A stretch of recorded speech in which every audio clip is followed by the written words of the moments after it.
Everyone, আজকে হচ্ছে জানুয়ারি 3 তারিখ, পুষ্প অভিষেক। অনেকটাই বেলা গড়িয়ে গেছে, তো মা আজকে পুজো দিচ্ছে আর আমি ঝটাফট করে আমার ওয়ার্কআউটটা সেরে আমি বানাবো পুষ্প ড্রেস।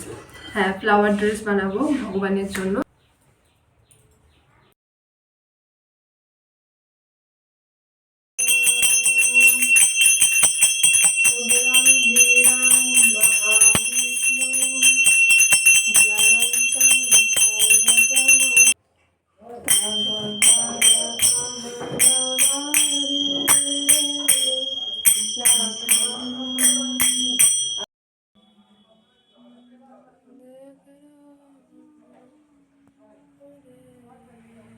তো এখন পুষ্প অভিষেকের ড্রেস বানাবো, আর যত বেলা হয় আমার ততই যেন শীতে ধরে।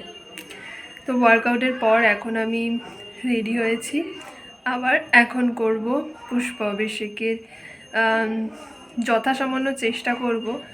আমি জানি না আমি কি বানাবো, কি করব, সবই ভগবানের কৃপায় হবে। প্রতিবারের থেকে এবারের খুব স্বল্প পরিমাণের ফুল রয়েছে। দিন দিন দাম বাড়ছে কিন্তু ফুলের পরিমাণ কমই লাগছে। আগে প্রায় ঘরের অর্ধেকটা ভরে যেত ফুলে। যাই হোক, এবারে এনেছিও একটু কম। আর তোমাদের কাছে আমার অনুরোধ পুরো ভিডিওটা দেখার জন্য।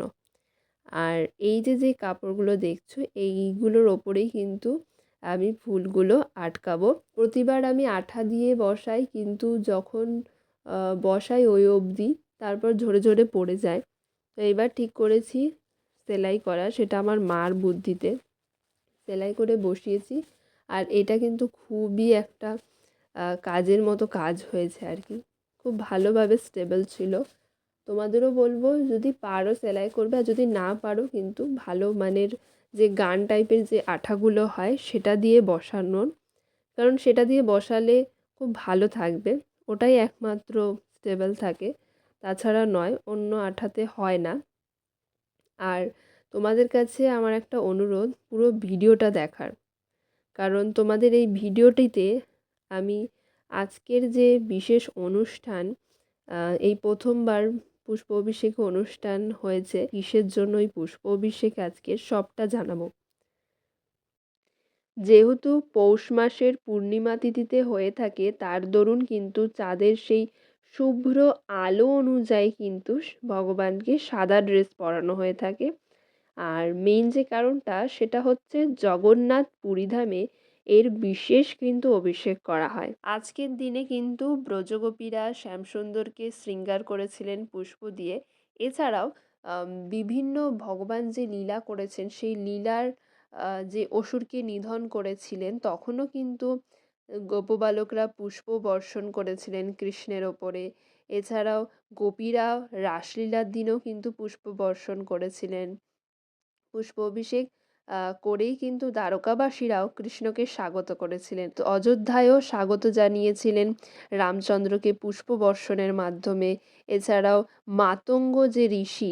মাতঙ্গ ঋষি মাথা শহরীকেও বলেছিলেন কিন্তু রামচন্দ্র আসছে, প্রতিটা দিনই কিন্তু আশ্রমের রাস্তা তিনি পুষ্প দিয়েই সজ্জিত করে রাখতেন।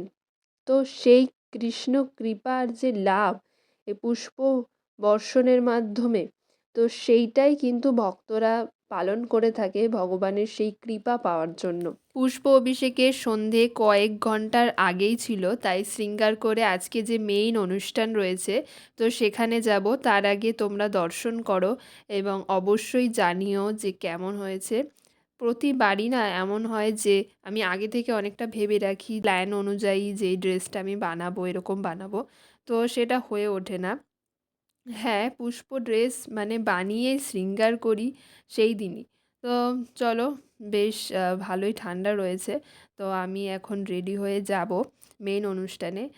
পুষ্প অভিষেক মায়াপুরেই দেখতাম, কিন্তু মানে সকলে মিলে যে একটা অনুষ্ঠানে মিলিত হওয়া, সেটার খুব ইচ্ছে ছিল। এটা আমাদের তুষারপ্রভু করে দিয়েছেন এই প্রথমবার পুষ্প অভিষেকের একটা অনুষ্ঠান হচ্ছে। তো প্রচণ্ড মায়াপুরে খুব ভিড় হয়, তো সাহস হয় না, খুব কষ্ট হয়ে যায়। তো বেশ ভালোই হয়েছে, তুষারবাবুকে অনেক ধন্যবাদ এত সুন্দর অনুষ্ঠানটি আয়োজন করার জন্য আর এত টেস্টি প্রসাদমের জন্য। Thank you. তো গোপালকে মানে সে গোপালের জন্য হাওড়া থেকে নিজে গিয়ে ফুল আনা থেকে ড্রেস বানানো থেকে অল ডেকোরেশন সবটা সামলানো মানে অনেকটা বড় একটা ব্যাপার। I mean all in all মানে ভেরি নাইস অ্যারেঞ্জমেন্ট। আমি বলবো give joy to all of us. Hare Krishna.